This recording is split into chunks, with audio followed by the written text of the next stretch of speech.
Whiskey 9, 7 November, interrogative Alpha Bravo. Negative Alpha Bravo. And this is 7 November Golf. Roger, request you check your Romeo side. I'll go ahead and check my Tango side. 7 November Golf out. November 8-5, and 8-5, 7 November, say again. Roger, 7 November, go. I copied a while ago, 1 Charlie transmission that my can use November, go, 1 Charlie, and 8-5, this is 7 November, Charlie. Now 1 Charlie, 7 November, go. This is 1 Charlie, reference to your lines. You're Brandon 158 extra box track, 1200 between teams and local. Also request your unit take outbound records to see if we can try to get Whiskey 9 and 8 for pause into the playground. And this is 7 November, Roger, stand by. Got that? Got it? Alright. And all units, this is 7 November Golf. My unit Alpha, Echo, X-ray Alpha Alpha in there.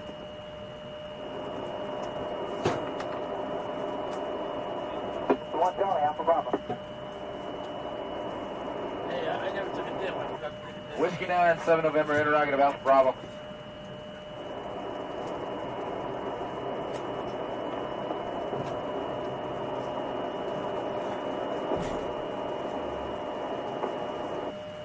Whiskey 9, Yankee, 7 November Golf, over.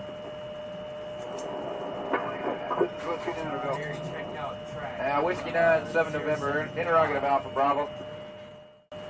Whiskey 9, Yankee, 7 November Golf, over.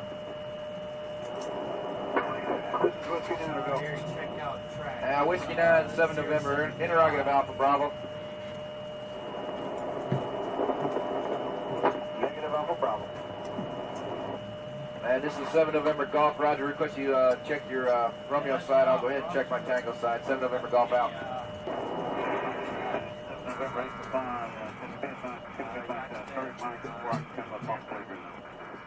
and 8-5, 7 November, say again. Roger, 7 November, go.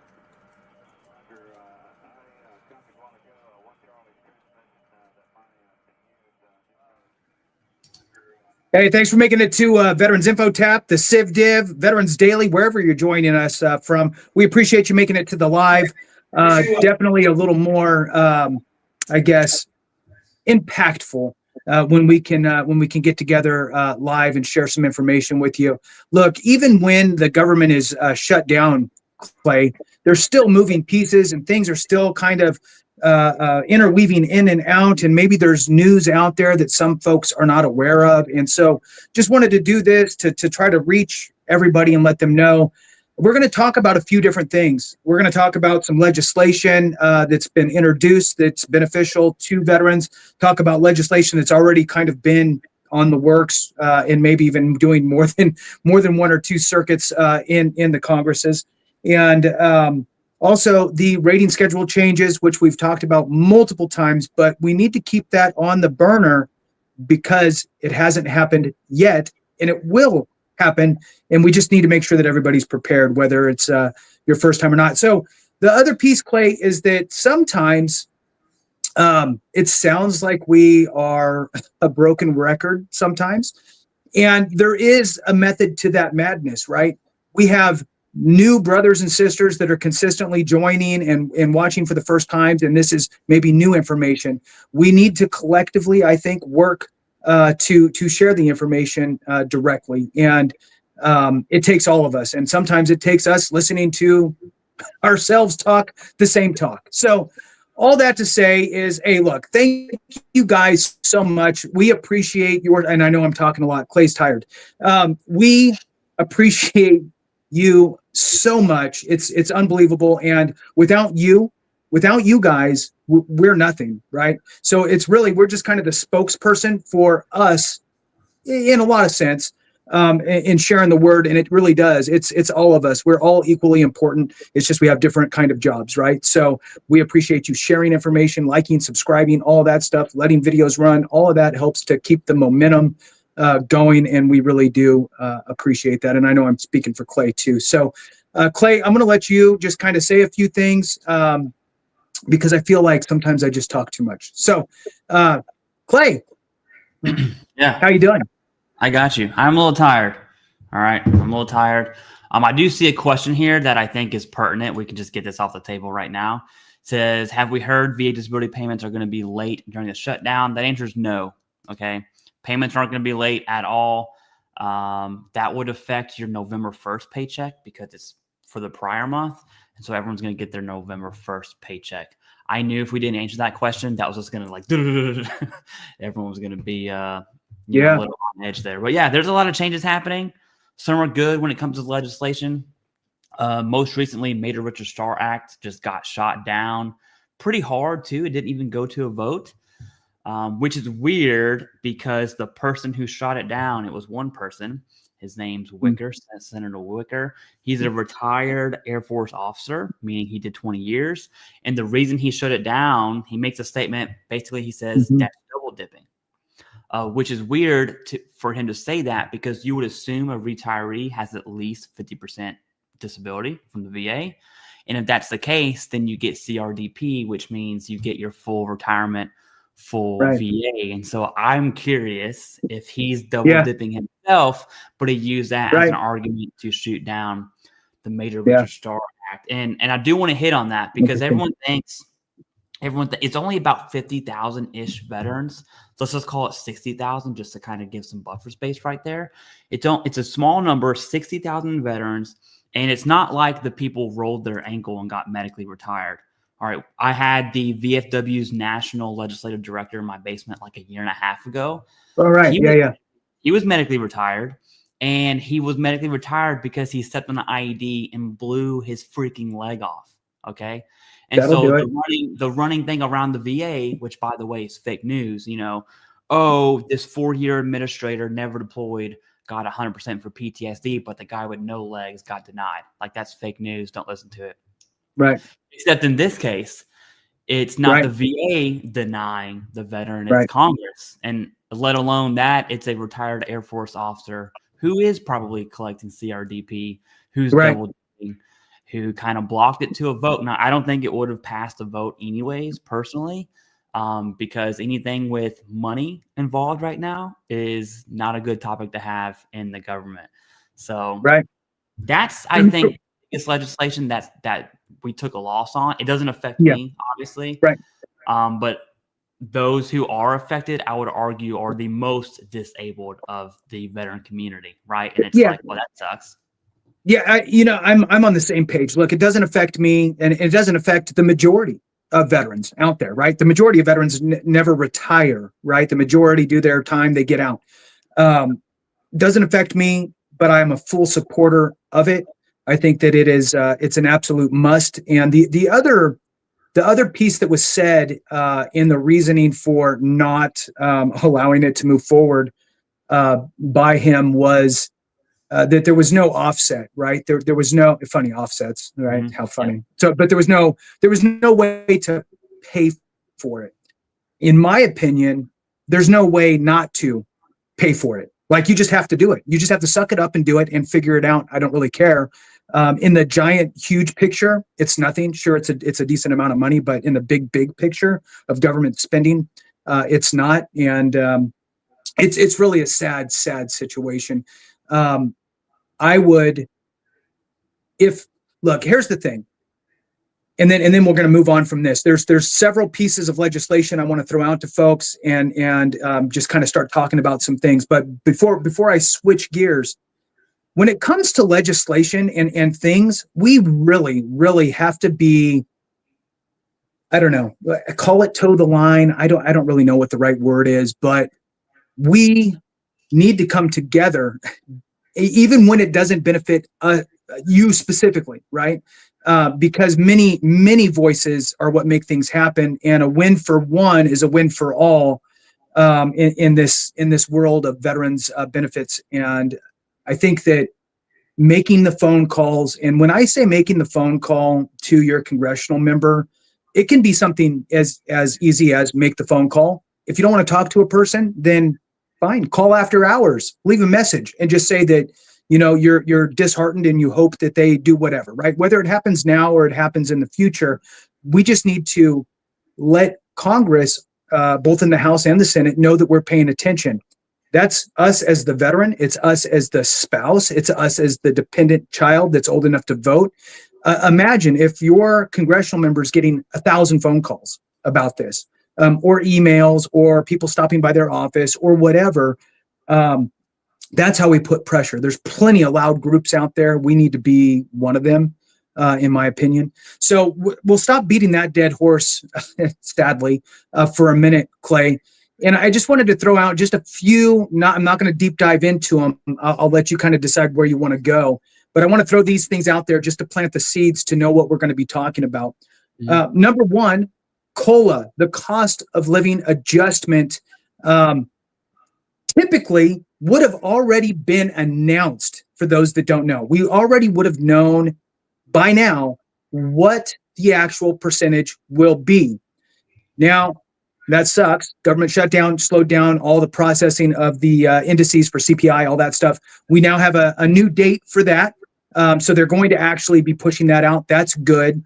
There is some legislation out there called the Heroes Earned Affordable Lifts Act, HEAL Act. And that, for those that don't know, in 2010, Congress enacted the mileage rate for your visits to the VA at 41.5 cents, and they authorized the VA to make changes to that and move it upward as we move along. And guess what? They haven't changed it one time. And so there's legislation out there to rectify that. So that's a good thing. There's another bill called the Fair Housing for Disabled Veterans Act. And really what this is doing, and if I kind of just pull it into a nutshell, it's really eliminating our disability compensation and pension payments. It's amending the IRS code and removing it from the IRS code. Now, granted, look, we're not taxed on it, but it does count as income for some safety net programs, which again is some of our brothers and sisters that are the most vulnerable, right? So that's another a big one out there. And, we obviously, Clay, have all of the rating schedule changes that are supposed to be happening here at some point that have gotten kicked down the road a few times. And we have to talk about that too. So that's in my mind some of the bigger things that we should be aware of and know about. Do you want to take any direction on where we go from here? I do. We have an emergency that happened.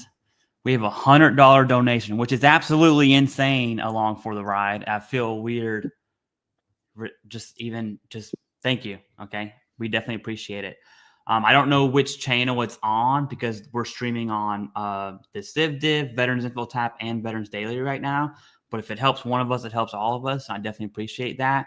And then he says, thanks to you both. I got 100% PNT. I got something for this, Jason. Hold on. Wait till you see this. Look at this. Oh, let's see it. Nice. Isn't that cool? All right. Congrats to you along for the ride. He says he used AME, which is American Medical Experts, and did the head-to-toe process. Thanks for everything you do, or you both do to help veterans. That's awesome, dude. If you want to use AME for a Nexus Letter DBQ on all 3 channels, you'll see the AME link right down there below. You can go ahead and they have a free consultation. You can speak to them when it comes to your VA disability claim, especially if you're facing a denial. Okay, that kind of I know we took a turn there. Yeah. Perfect. But to rope it back, I think we start with COLA. That would be a safe way to start. And we have the final projected number, but it's pretty much going to be cut and clear at this point. I have a little chart here. This is my cute little chart I made on Excel. This is what we're getting right now. This is if you're single. Okay, I just did the single. You can do your math for the dependents. This is 2.5. That's 2.6. I think we should just look at 2728. And I'm just going to look at 10, 50, and 100, and then you can kind of wherever you fall in. So at 10, you'll be making 180 and a quarter. At 50, I had to do some counting there. It's 1131, and then at 100%, it's 3934. And at 2.8, it's pretty much the same across the board, except for 100%, you're looking at 3938. And when I did a video on this, I'm sure you've done yours too. A lot of people were like complaining, and I totally get it. All right. It's not really keeping up with inflation. It's just kind of the increase is actually an overall decrease if you do the math. But how I like to look at it is that's like an extra tank of gas in my car, and I'm going to take the win. Okay. Right.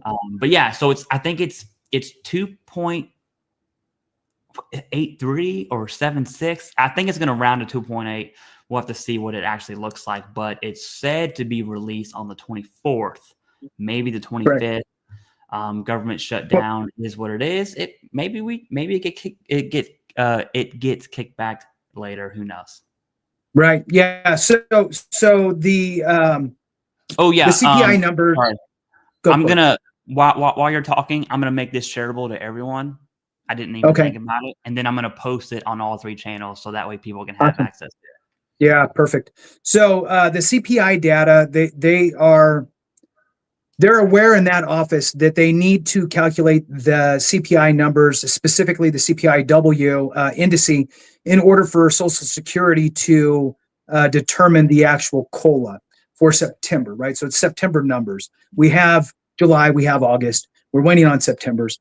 They are going to calculate those. They've made that commitment, and they've announced that they are going to release that on the 24th, Friday the 24th. Once Social Security has those numbers, the Social Security Administration should be able to go ahead and calculate that. The amount of folks that are furloughed at Social Security it's less than 20%. It's probably like 17%, I think, of their workforce is furloughed. So Social Security is aware and on board. I'm anticipating that we should have the formal announcement.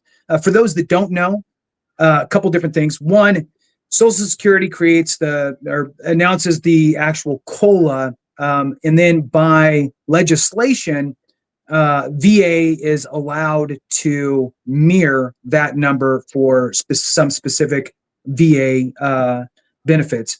Now, we are anticipating, again, the 2.7%, which is actually the Social Security or the Senior Citizens League. That is their projection is 2.7. And then Mary Johnson, who is a former analyst for Social Security or for the Senior Citizens League, she does her own calculations, and her estimate is 2.8. So we're probably going to be 2.7, 2.8. I mean, it's pretty fair to go with that. So I'm with you, Clay. Look, the reality is that, yeah, it's not enough to cover it. But would you rather be short $20, $30? Would you rather lose money? No. So we're actually gaining, and that's a good thing. It's better than nothing. And the way that we should look at it is it's kind of a compounded interest sort of a thing. Every year it's interest, it's a percentage up, and it's a percentage that's compounded. And so every year it's creating a little bit more and more power. Now, on that note, if you don't like how it's calculated, there has been a couple attempts in Congress, both on the House side and the Senate side, to change how COLA is calculated.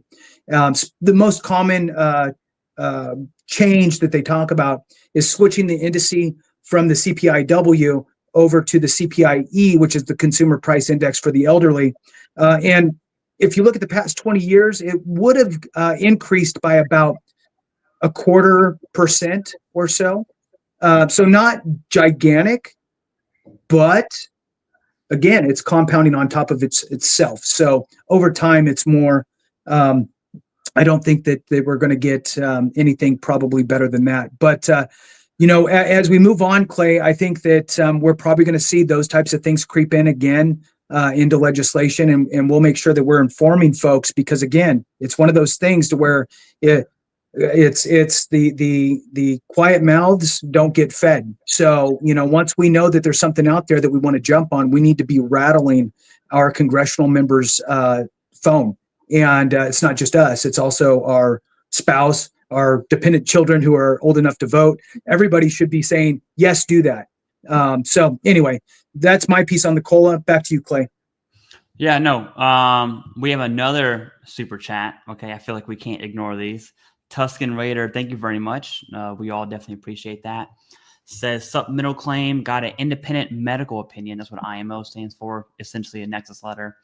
And a DBQ from Dr. Sharma and sufficient and actual DBQ IMO statement. VA still set me up for a CMP exam. What the heck? Yeah, so when you look at VA and CMP exam, straight up, the answer is to show up. That's the answer, okay?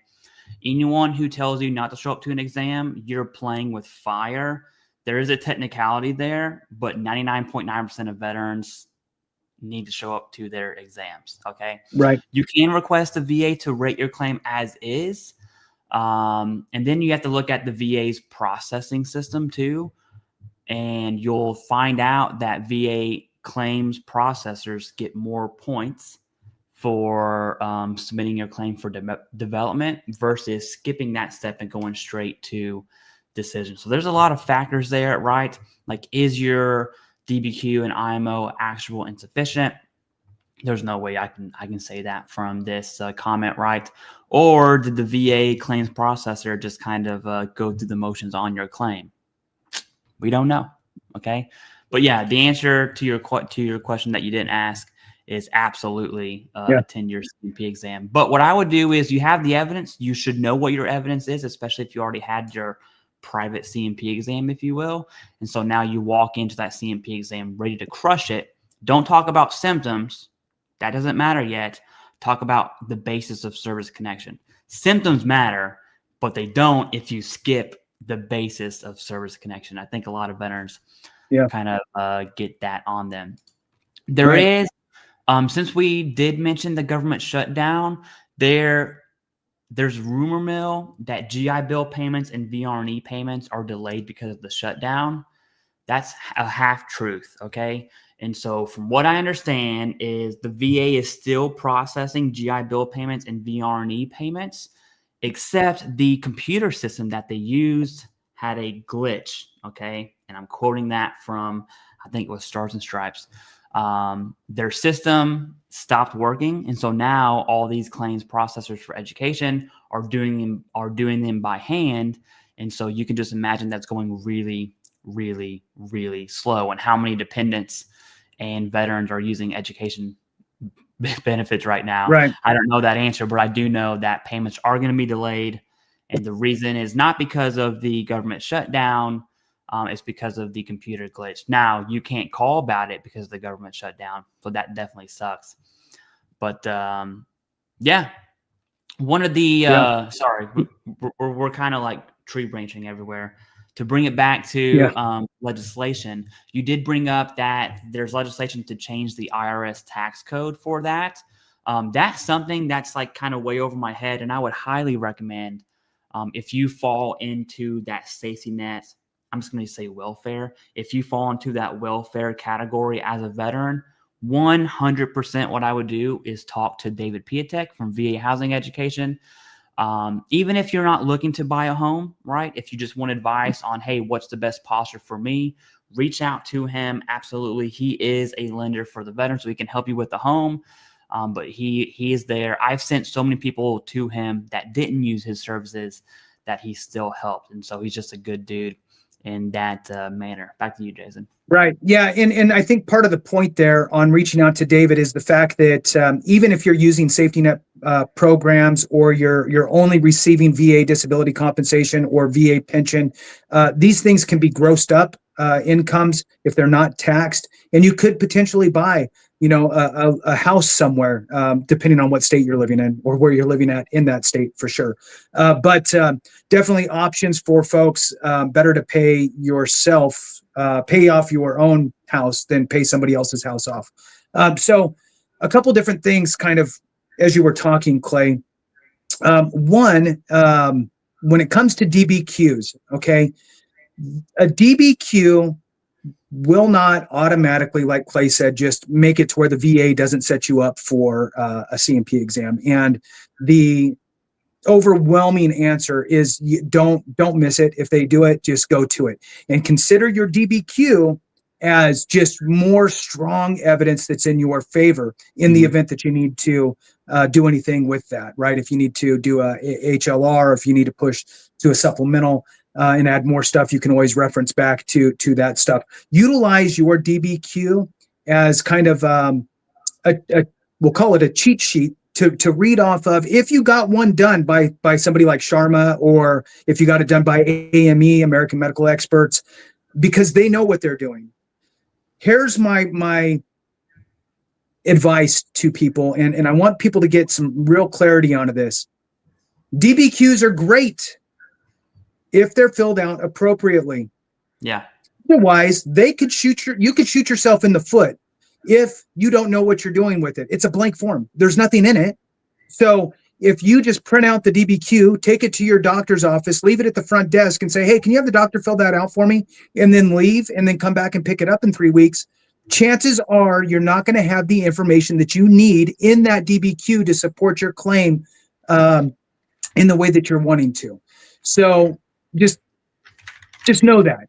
You would really have to sit there and understand exactly what you need in that DBQ, and then have a conversation with your doctor, eyeball to eyeball, and say, look, I'm really trying to really hone in on these specific aspects. It's for a VA disability compensation claim.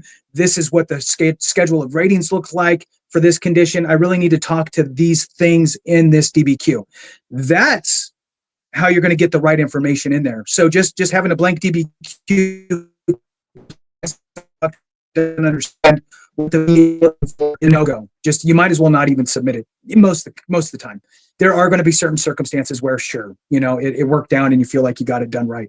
But I would venture to say that there's probably easily half of those where that's not the case. You maybe shortchanged yourself. You got a lower rating when it should have been a higher rating because the doctor didn't know what they were looking for. So highly suggest utilize AME if that's what you need, or Sharma, to get that type of information because it is that important. Now, something else, though, that this made me think of is another piece of legislation that I didn't bring up, and that is the Review Every Veterans Claim Act of 2025. The Review Every Veterans Claim Act of 2025 really is to push back on the VA's rubber stamping denials in the event that a veteran cannot make it to their C&P exam. So let's just say that you didn't supply everything that was needed for them to make a decision, and now you missed your C&P exam. They can't just deny you because you missed that exam, essentially is what they're calling for in this legislation as we see it kind of starting to develop. It is bipartisan in nature, so that's a good thing, good chance of getting it through. Life happens. And, sometimes it's, I don't have gas money. I don't have a ride. My ride fell through. Well, who knows? There was a car wreck on the freeway. You know what I mean? So communication is key with the VA with regard to exams. But really what this one is calling for is, it says right here, the legislation would prevent VA from denying a claim solely on the basis of a missed exam, and instead of requiring other factors to be considered and the claim to continue processing. So you don't want that rubber stamp. All right, go ahead and add in there. Yeah, I was saying I definitely have my thoughts on that one. My mic was muted. So sure, benefit of the doubt given to the veteran in the event that they can't make their exam, so they can't be denied. I'm all for that. However, I cannot tell, and I'm not exaggerating this, I cannot tell you how many times I'm speaking to a veteran and they're just complaining, the VA sucks this, the VA sucks that, and they're just yapping and yapping and yapping and just regurgitating what they heard off of Reddit and Facebook, okay? And I'm like, all right, well, send me your decision letters. We Jason and myself have a claim company called Evidence-Based VA Claims. We have a very phenomenal small group of claim coaches. In fact, we get at least 10, 15 emails every week of people trying to get hired. and I'm just turning them away. We prefer a smaller group because I know the group we have don't suck, and that's kind of another segment there. Anyway, so I'm talking to this veteran. Many veterans like him. I'm like, all right, let me see your decision letter. Why did the VA deny you? Because you're complaining a lot, so obviously it's something. And I read the decision letter. The veteran didn't show up to their CMP exam, and I'm just like, okay, well, all that VA sucks this, VA sucks that. Like, that's not why you were denied. You're denied because you didn't go to your exam. I was like, okay, well, why didn't you?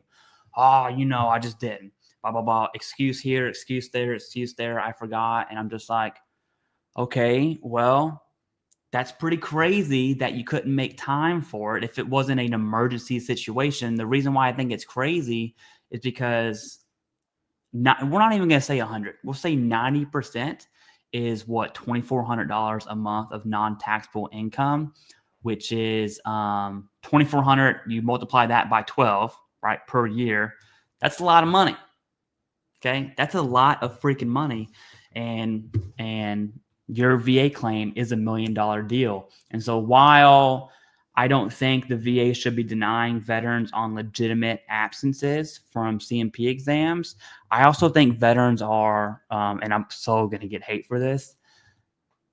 And before I say it, I'm going to say it like this, because it's gonna frame it the way I want it. When I was in the infantry, Jason and I were both in the infantry. We were both in the Marine Corps, decades apart, obviously. Yeah. But the infantry is the bottom of the barrel, dude. You'll have like 5% of your infantry, we'll say company, probably 5% of your company that are just like good dudes. They're smart. They could have went intel, but they just had the need to just go all in, and they were infantry. By the way, those are the best dudes you'll ever meet in your life. And then you have like the middle of the bunch where it's just like, I didn't want to go to college. My life sucked. I didn't know what to do. Now I'm here. That's it. Okay. And you'll have good and bad dudes. And then there's like 10% of just bottom of the barrel scum. And they still do their 4 years honorably, but those are the dudes that you gotta. When I was a sergeant, I had to make sure my PFCs and Lance Corporals did their taxes. Okay. Which is not in my purview, obviously, but that's who I'm talking about, who are just so irresponsible. And sure, they're a veteran, they do their 4 years, but guess what? Whenever they get into the civilian world, guess what? They're still the bottom of the barrel. And so there are millions of veterans out there who just suck. They just suck. And so those are the veterans that are missing CMP exams. And then after they miss the exams, they're putting the blame on the VA and not themselves. And I'm only saying that because I've seen it hundreds of times. Okay. So I think it goes both ways, right? Look at the veterans submitting, whatever claims they want. Anyways, let me get off that soapbox because it's only going to get worse from there. And we have 2 super chats. Okay. So Banhammer, thank you very much. Are they still processing claims now? That's a great question because there's 2 answers. Okay. The VA's official statement is that claims are still being processed. Disability benefits are still being processed. Pensions still being processed.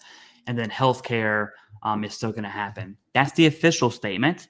Also, regional benefit offices are closed. And so now the question that you're really asking is, how long into the shutdown are we going to see a real impact on claims being processed? Because the VA also said that new claims will be delayed. All right. Now, the issue I have with that is how's the VA defining new claims, right? Is it to include HLRs and supplemental appeals? Are those new claims? Are BDD claims new claims? Is it both? Is it one? What's the definition of new claims? That we don't know. But yeah, do you have anything to add on? The answer is yes, but no, but maybe, but really no one knows. We'll see in a month. Right. Yeah. Hey, and that's a great answer, right? That's definitely a political answer. So I think that the longer that we go through this whole government shutdown thing, it's definitely not going to be better for veterans the longer that this goes on. Yeah, for sure. Now, I will say this, that according to everything that I've read, whatever the number was, 97% or something of VA employees are still actually working. whatever that means. So the amount of physical impact to their staff is minimal. So it's not the people that greet the people walking through the doors at the regional offices, right? Because they're closed. So you don't need somebody there to open the door. There's a couple of the hotlines that are shut down. So there's a couple outreach things. So it's, you're talking a small percentage, a few thousand people or something that are not. So I would like to think that we're not going to really see any huge hiccups. However, there's some big issues with VRNE. VRNE is actually one that is more impacted as a program in general. So that one's very much impacted. One of the ones that really bother me, and this is not a Democrat or Republican thing. This is the way it always is with the VA. They stopped maintaining the VA cemeteries. So the maintenance of the grounds, like, oh yeah, there's no maintenance, which just blows my mind that you're going to leave I'll tell you what, if you don't mow your grass for a few, now granted, we're coming into the winter time, so it's going to slow down, but still, man, you don't mow your grass, so after a few weeks, it starts looking pretty shabby. So, it gets harder to mow too. Dude, it's oh yeah. Then it becomes a nightmare. You got all these clumps everywhere, so I just think I think that should not be allowed. That's just my little soapbox. I think that, again, it doesn't affect me, but that's the wrong thing to do, is to let that slide. I could see not being able to put permanent markers, that type of stuff, kind of, but you should at least maintain the grounds. Anyway, back to you, Clay. Yeah, we have another super chat. Thank you, by the way, for all of these. So Sean, I'm just going to say Z, thank you for being a member of someone's channel.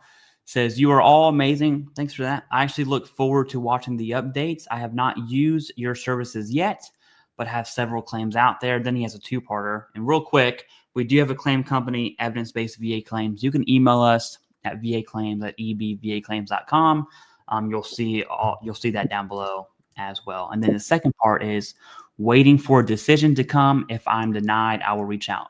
I've always said this, denials are where people make their money at.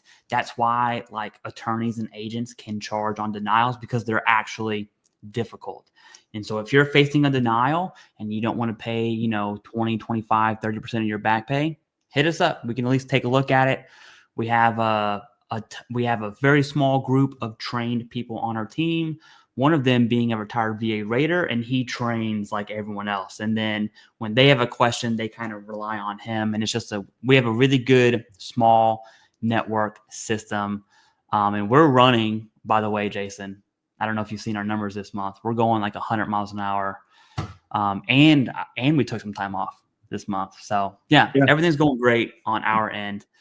VRNE, that does suck. I'm seeing, I don't know if you're on TikTok or not, Jason, but there's that's for the young people. Yeah, there's a ton of because Gen Alpha, not Gen Alpha. Yeah, it is Gen Alpha. Gen Alpha is in college right now. They're the dependents that are on TikTok, and they're the dependents whose parents are 100% P&T, and they're all over the TikToks talking about, if you put an S on the end of TikTok, it's funny, TikToks. They're all over it talking about how, government sucks this, government sucks that. And I'm just like, yes, Gen Alpha's, anti-federal government. That's what I'm talking about, boy. But no, I'm kidding. That's so funny. But yeah, there's a few other legislations that are out. I'm going to shoot it back to you and kind of rope us back into what this live was all about. Yeah, for sure. So, it's another one. So the one that I like, Clay, that's out there right now is that mileage. It's just funny to me, and it's not like it's this huge thing, but that mileage reimbursement aspect. The fact that the VA has not done anything for 15 years with regard to adjusting the amount we get for mileage reimbursement. It back then in 2010, it authorized the VA secretary to adjust the rate in line with future general service Administration, the GSA updates. Since then, the VA has not updated the rate for veterans. While the current rate for federal employees is 70 cents per mile, practically double. I mean, it's not, but just to hammer that point home, from 41.5 cents currently to a 70 cents is big. Now, this piece of legislation does more than just that. What it also does is it allows other entities to also get that mileage reimbursement. Okay. So in other words, your caregiver takes you, they can get reimbursed, right? You jump on the DAV van, right? So let's say DAV has a shuttle that takes people back and forth. They can then ask for that reimbursement as well. Same thing with your county veteran service office or organization. If they have a van ride program, they could also ask for that. Now, you got to think about it a little further than just its face. Why this is important is there are undoubtedly plenty of areas in the United States where there is no way to get to the appointment. However, if, say, a county veteran service office was able to get mileage reimbursement to pay for all the back and forths, they could probably get a county vehicle to utilize to do that because they're bringing in money to help offset it. So this is a huge thing. You get volunteers to drive, that type of stuff. So I think that if something like this passes, we can see the local governments, right, where the rubber meets the road, the county government throughout the nation being able to be more proactive in helping veterans obtain health care. I think that this is really, really important when you look at it that way, right? And what happens is we get this tunnel vision of, well, I just hop in my car and go, who cares, right? Well, guess what? Joe and Jane over here, they don't have a car, or they don't have the ability to drive. They're blind. They're missing a limb or limbs. They're bedridden, whatever the case is, and they need transportation, and this can help open that door. So again, this is the HEAL Act, the Heroes Earned Affordable Lifts Act. So not only does it increase the mileage rate for us driving ourselves, but also opens the doorway for other services as well to be able to get that. Any thoughts you have on that? Yeah. Not that this applies. I mean, I'm just going to say it. Back in the day when I was making bad short choices, okay, we were drinking at the VFW. It's a great story, right? That's how a great story starts. I'm in the Marine Corps at the time. We go to the VFW on Wednesday night because they had 10-cent wings and like $1.50 drinks. And I was like, can't beat that, dude, right? I'm like in my 20s, whatever. So we go there. Absolutely, I'm DDing. All right, that did not last but 5 minutes. And so we just get obliterated. And then the VFW post drove us back to base. I was married at the time. So then I woke up the next morning and was like, hey, sorry, I'm at the barracks. That was a big talk, Yeah, not that has nothing to do with what you talked about. I don't even know if VFW would be able to claim that or not. Maybe under their like nonprofit arm, but probably not. Anyways, hey, it's a good legislation. There's another legislation out there. It's not new. It's the Choice Veterans Act, which is essentially pro-claim company, versus the GUARD Act, which is anti-claim company, pro-veteran service organization. Although I don't think any of them will pass ever, like never ever, the Choice for Veterans Act did catch steam, Jason. They now have, I want to say, 25 co-sponsors, which is a big increase from what it was before. And so since 2021, basically since COVID and the PACT Act, that's what really set these claim companies on fire, and mainly the VFW on fire. And we got the Plus and the GUARD Act. Those are basically dead in the water. Now you have the Choice for Veterans Act, and it is catching steam. And if there was ever a time it could catch steam, it would be right now. But again, I just don't see those bills passing. It's more of it's kind of over my head. It's more of a, hey, we're going to do this. and kick the can down the road as long as we possibly can, because Right. you're looking at companies who are sponsoring or who are funding Lobbying. those who have sponsored the bills. Yes, they're lobbying. We're talking millions of dollars here, and they are making millions of dollars every year. And I know this because evidence-based VA claims, we charge a very small fee, $13.99 one time up front. We have 100% money back guarantee. I know what we're making, and I can tell you off of the sales that we've had, Jason, if we did 5 times the increase, Right. I think we'd quit YouTube right now. Let's just say that. Right. Okay. Right. Yeah. So Yeah. I know what they're making, and we have a small team. Okay. Right. And so I'm not a big fan of the Choice for Veterans Act because it is very clear. It props up predatory charges. Companies that charge veterans in a predatory manner, not necessarily veterans. Right. But hey, the bill did get some support. I don't think it'll be passed, but who am I to say? Right. And here's the thing. Look, let's just set this thing straight. Clay and I have been working together with our joint channel for quite some time now. And what we have seen and what we had talked about forever was veterans are getting hosed by these big companies that are charging these, 5 times the amount of their increase and all of that stuff. And so it was turning out to be, you could either go to your free accredited resource or you could go pay 5 times. There really wasn't anything that was super legit in the middle with quality service. So we felt that we needed to step in and fill that gap because, quite frankly, nobody else was. Now, we are different than everybody else out there. We implore folks to go find your free accredited resource, have a conversation with them, see what they can do for you. Hopefully that works out. However, not everywhere in the nation is the same. I personally was an accredited veteran service officer. I ran a team of accredited reps, was highly involved in the county and at the state level for all things veteran. And we had a great office and we helped a lot of people. But I also knew some counties, a couple counties over, not so great. And sometimes it wasn't necessarily their fault. It was they weren't getting funded appropriately. They were very overwhelmed. They can only be reactive. And that caused a diminished service. So this is what we say. You go out, and if you can find yourself a free accredited resource that works, great.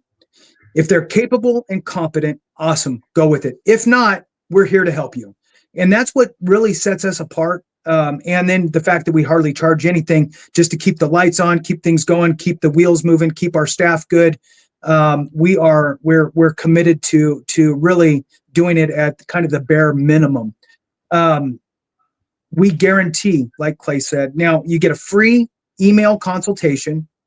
You get the resources that you need. You get the guidance you need. You get a designated coach. And then in the event that you don't get an increase, well, we guarantee you that you'll get an increase. And if you don't get an increase, get back with us. We're going to review it. We're going to see if we need to take a knee, adjust fire, help you get back on track with your next moves. And if that stuff doesn't work out, well, then we're going to end up refunding. So it's just important to kind of spell it all out there. It's not like we thought one day, you know what, let's put together a company. No, this was not really this was not on either one of our minds to come out and do. It's extra work. It's extra oversight. It's extra everything. So, but it needed to happen. And we are not fans of the 5 times ever. You should never, ever have to do that. And if anybody ever asks you for your login credentials for your VA account, that's crossing the line, and that has now become illegal. So now do not get caught up in fraudulent, illegal activities.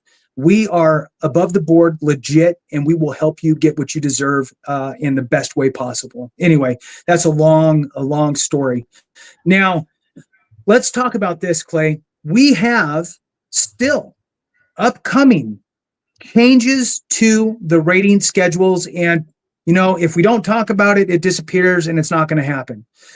Let's talk about the fact that right now, people can still file for, let's talk about this.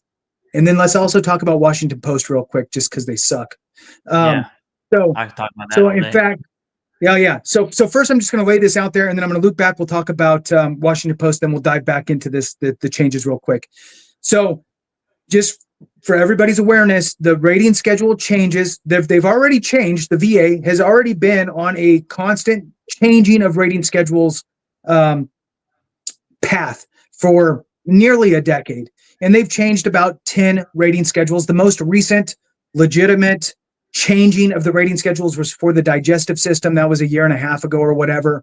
That's done. Now, the next 4 that are in line to fall, this is going to happen. It will happen. We just don't know when, is auditory, respiratory, mental health, and neurological. Those 4 rating schedules are changing. For the most part, not for the better. There are, in my opinion, a few good things in there, and in Clay's opinion, maybe one good thing. I think there's a little more, but with that, Clay, we do know that those are coming. It's better to act now and get your claim in process. Revisit where you're at with your claims, right? If you're not at 100% today, and keep in mind, don't shortchange yourself. Don't think, well, 100% is reserved for the most dramatic situations and I'll feel like I'm taking. No, wrong attitude. SMC is for the worst case scenarios. The 0 through 100% is really kind of that's for everybody. And you could be at 100% and still walk around, and that's okay. You need to make sure that all of your ratings are appropriate. Are you shorted on anything? Did you get shortchanged on a rating? Did you use a bad DBQ from your doctor that didn't outline everything the way that it needed to be, and you ended up getting a lower rating? Get with us. We'll look through your situation, see if you missed out on secondaries, see if there's room for increases, see if there's room for, maybe you missed a presumptive, maybe you missed something in your service treatment records for a direct service connection. There are a lot of opportunities that you do not want to miss, and you want to hit these before the rating schedules take effect. With that, Clay, what's your thoughts on the Washington Post? Yeah, I mean, I have a few thoughts, Jason. It's pretty weird that the lady who was emailing me, because I've been emailing her and talking with her for like the past 2 years, and it's been all gravy. Everything's been fine. She's Lisa Ryan. That's how you pronounce her last name, in case you're curious. That's an inside joke there. But she's been emailing me, and then this article comes out, and obviously I blow up the article. I'm like, what the heck, dude? Like, what's going on? And so this goes back and forth. It's safe to say that she's not going to email me anymore. Let's just say that. But the big deal is the Washington Post did an article talking about how some veterans exploit the $193 billion, system that is VA disability compensation. And what they did, and this is why it's like they don't know, like, how did you expect veterans to take it, right? It's like they didn't even consider that, because what they did is they said, hey, veterans are frauds, and they really labeled all of us, me, Jason, everyone in the comments right now, everyone who's going to watch the stream after the fact, everyone who's watching it next week from now, all veterans are fraud. And that's how they started the article off. And then they went in and nitpicked cases, like the craziest cases, okay? Like someone faking they're blind and someone faking paralysis. And then they cited how they were indicted, prosecuted, and charged. And so essentially, and the VA secretary said it best, believe it or not, he said something that I agree with. He was like, all the Washington Post did was prove that we did what was required of us, right? That we found the fraud, we investigated the fraud, and then we prosecuted the fraud.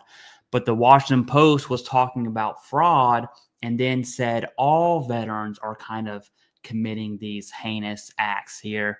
And it was just not good at all. And then the very next day, they doubled down and used some of the same language within the first article.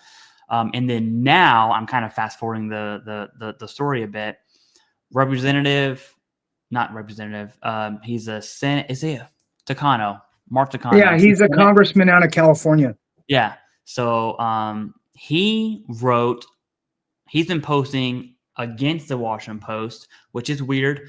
And then he wrote an article, or he had an article published in Washington Post that was favorable to veterans. And now it's like the Wait Post kind of been like, did we make a big mistake?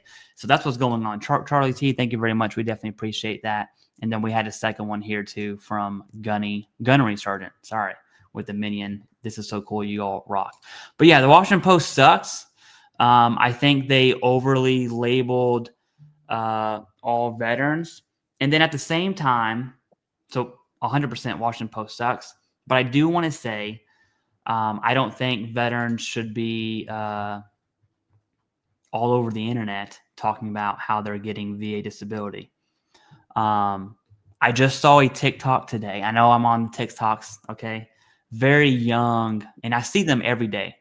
Very young female, 22, 23, bragging about her 100% VA disability, and kind of like shoving it in people's faces. And she had money in her hands and was like doing it for the content or whatever.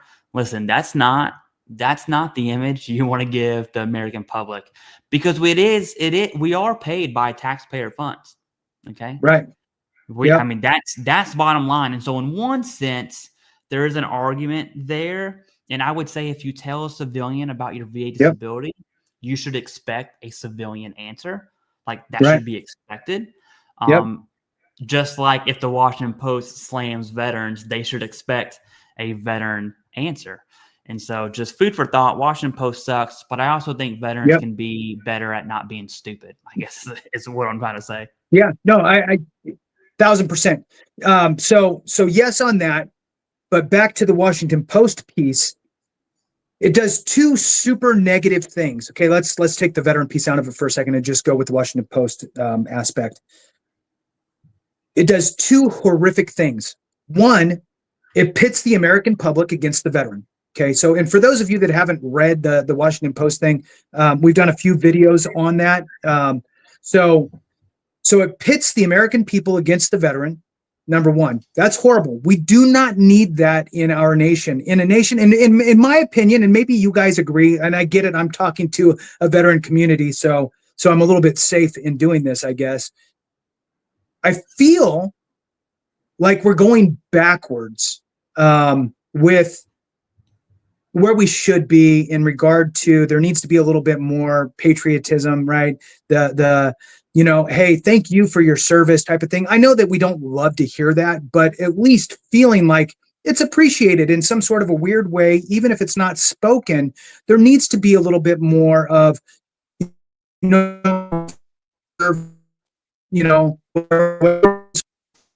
for serving our nation. We are special. We're a special group. I said this in a video recently. I'm going to say it again. We are a special group of individuals, and it's not just because we served in the military. I think that serving in the military, but we were special people before we joined. Because look, a very small amount of people do what we did. A very small amount of people take on the responsibilities that we did at a very young age. And I don't care what your service transpired into, meaning where you went and all that stuff. We all signed the same blank check and we get zero control, right? So everybody's equal in my mind when it comes to that. So I think it's really sad that the Washington Post is essentially helping to drive a wedge between the American people and veterans. That's the one thing. The second thing that is horrific is, and again, I feel like we're going backwards. We went from the Vietnam era, who was basically telling the government to kick rocks and just walked away, and it never really talked about their service, didn't seek any sort of benefits, just walked away. And it took years for our Vietnam folks. Thank you for your service, by the way. Anybody Vietnam era, I appreciate you more than you know. So it took years, decades, to get over that hump and going and actually stepping. I know Vietnam folks that won't even walk into a VA. Anyway, I feel like This Washington Post piece also shames veterans.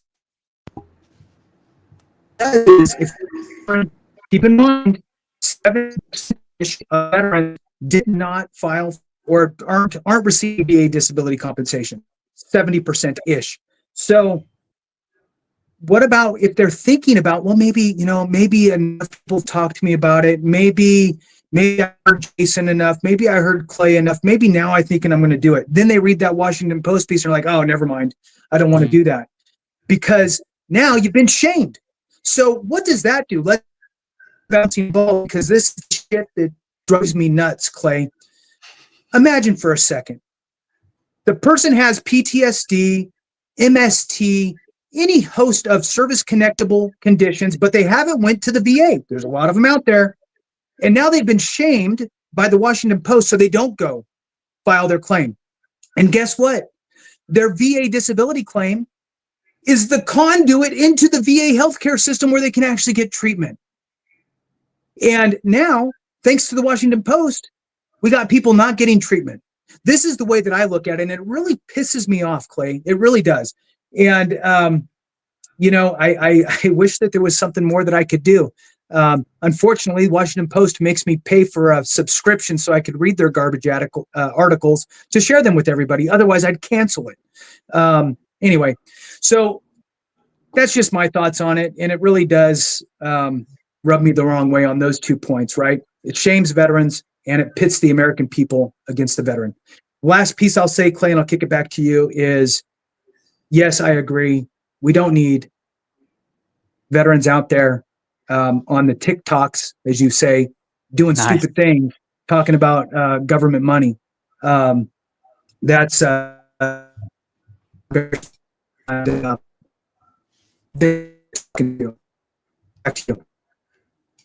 Yeah. Well, Cheryl Stock, thank you very much for being a member, and you gifted a membership on Veterans Info Tap. So I'm sure Jason definitely appreciates that. The gifts are random, by the way. I had to figure that out the hard way. But yeah, the Washington Post is stupid. I also think veterans are stupid. And we could do better at not being stupid, basically. There's another person, Jason, his name's Caleb Hammer. He's essentially a financial advisor, and he records his interviews. And people who go on his show are in financial distress. Let's just say that. And 9 times out of 10, it's a veteran who made some really poor financial decisions, and now they're living paycheck to paycheck, and they have debt, but they collect VA disability, and they're taking trips to Disney World and all this stuff instead of paying off their debt. That's like the whole premise of the show. And Caleb Hammer got really mad at veterans and made this like one piece of content essentially slamming veterans for collecting VA disability and making poor decisions. Now, I already know everyone who knows what I'm talking about is going to say Caleb is terrible, okay? And that's totally fine. I would slightly agree with you. However, I still stand on, if you tell a civilian about VA disability compensation, you should expect a civilian answer. And so let me just give you one little snippet of this veteran, okay? It was a veteran, maybe 300 pounds. I'm not joking, okay? Very poor tattoo artwork on her arms. She's in debt. She doesn't work, not because she can't work, because she chooses not to work because she's 100% P&T. She's not IU. She's 100% P&T, chooses not to work. She's in crippling debt, and she's one of those people that go to Disney World and goes all out. Now, listen, I like Disney World too. Okay, if you know me long enough, this is a Darth Maul lightsaber I bought. You don't want to know where he pulled that out from. Yeah, so it was just laying right here. I like my Disney too, don't get me wrong. These little cups right here, the Star Wars Coca-Cola cups from Disney. I like Disney too. Okay, but you have this severely overweight woman talking about how awesome her life is because she gets 100% P&T, and she's just wasting away taxpayer dollars going to Disney World, and she's in crippling debt. And of course, whenever she says that to a civilian, they're going to have a civilian answer. And I don't think Caleb's wrong for that personally. And it goes back to what I said that, hey, veterans are not, when I was in service, every Marine I met was not like honor, courage, commitment, just spewing with joy and happiness. You know, most of the times it was bottom of the barrel people. And guess what? Whenever they do their 4 years honorably and they get out, they're bottom of the barrel veterans. And so I'm going to stand on that. I know that's going to make people mad. But yes, there are absolutely veterans out there that are just stupid. And that's the choice of words I'll make on that. For instance, and it links back to Washington Post as well. You have veterans who are faking blindness, which, by the way, is a commitment like I've never seen before. How do you train yourself not to flinch, you know, when something happens, or the commitment of bringing a wheelchair, driving to the VA, getting in the wheelchair, and then having the discipline to not move your legs while you're having your exams, right? That's insane to me. And the Washington Post used those veterans to basically blanket that we're all frauds. And yeah, you know, I read the entire article line by line, which took like an hour and a half, by the way, because it was a huge piece. And that's what bothers me, Jason, is the Washington Post, the writers of that did put time into it, a lot of time, when it comes to investigating and getting those reports and then writing the article and structuring it the way to tell the story that they want. They did put time into it. And what surprised me most is when I read it, there were things that were just off. If I had the article up right now, I would show you. But one of the sections talks about how a veteran was denied for depression. Okay. And something, fraud, whatever, sleep apnea, mental health, all this other stuff. And then right below it, it was like, okay, so although the veteran was denied for depression, they tried to do all these things. And then it mentioned that they're already service connected for PTSD. And immediately I'm just like, whoever wrote this has no idea what they're talking about, because even if they were connected for depression, it makes no change. The VA doesn't rate diagnosis. They rate symptoms. One of the I think most veterans understand that mental health is rated under an umbrella. Yep. Most veterans understand that. Even if you're brand new, that's like one of the first things you find out. And it's just crazy to me that the Washington Post didn't pick up on that, which also is a clear indicator that they didn't speak to veterans on veteran issues. They spoke to, D-bags and officers. Anyways. Right. Look, here's the thing. It was a specific narrative that they were trying to paint. This was intentional. This was a hit piece. Have no doubt about it. Here's my reasoning behind it. They're throwing out hay fever. They called out hay fever, like, oh, veterans, signing up for hay fever. Okay. Hay fever is actually a slang term for rhinitis. So they're talking about Gulf War presumptives and make light of it. So that's intentional. It's intentional to use that word, hay fever, because it sounds like, oh, you got some allergies. Oh, you're getting money for that? What the hell? When really it's rhinitis, and it's more likely than not, which is why it's a presumptive by the medical community. Not by me, not by you, by the medical community, that it would be caused from burn pits. So that is another thing that irritates me. And really that points to the fact that they're doing that. Then they also threw out hair loss, right? Hair loss. You know what the VA rates for hair loss? Alopecia. Alopecia. That's what they'll rate for. And scarring and non-scarring alopecia. There's probably not very many of those, just saying. Mm-hmm. And it doesn't even pay. It's not even like it's a big dollar amount. And the only thing I could think of for hair loss would be, again, scarring from like maybe a burn or something, right? So maybe you got severe burns and you have hair loss. Maybe you're getting great burn and individual effects from that. And it's like, really, you're gonna use these as your examples? And then they call out the PACT Act, making it easier for veterans to receive VA disability compensation, like it's for anything. The damn PACT Act was 99% for combat veterans that were in theater in Vietnam or in Gulf Wars, wherever you want to be, for presumptive conditions. That's what they made easier. Don't you think that those should be easier claims for these folks? Don't you think they should be? That's the answer. Yes. And so I did a piece. If you guys haven't watched this, I did the real story and what the story should have been instead of the Washington Post version. And the real story is veterans are accessing more now than ever because of awareness, because of lack of stigma or the reduction of stigma. And these are the positive things that are happening. And that's the real story out there. And that's what should be talked about. Anyway, back over to you, Clay. Yeah, no, I totally agree. And I also think we've been running this for an hour and 10 minutes, and I have to go. So I think we should end this stream if that's cool with you. But yeah, Yes, there are changes out there with legislation where legislation is introduced. Some has passed the House. Some passed the Senate. It's got to be reviewed at. Some probably won't pass at all, but we're going to keep our eye on it. We're definitely keeping an eye on the changes that I have up here. I check this website every single morning, by the way. It's kind of like my routine I do.